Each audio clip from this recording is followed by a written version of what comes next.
好来，继续来看苗栗一个驾驶对路况无熟，再加上要闪车，怎甲油门当作是洞啊，就甲吹落咯。结果弄入去一间病院的顶仔卡，就像咧拍保龄球安尼，甲14台的机车中弄倒。是好哩加在当时顶仔卡无人，也若无代志会愈大条。一台白色轿车直接弄入去病院顶仔卡，几啊台机车弄甲倒落。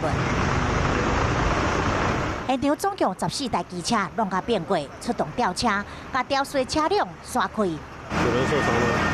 规涂骹拢全部的油啊，弄甲真大声，互附近的民众拢惊到。就那个直接冲进来，然后很大声就嘣声啊，然后他就从那个副驾驶里面爬出来，那个驾驶啊。对对对，我看的时候是没有路人在那边啊。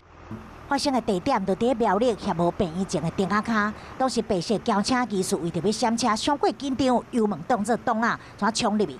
太紧张了，要闪车吗？就是突然有一台车来，太紧张了。公交查行前的啊，公交查行的。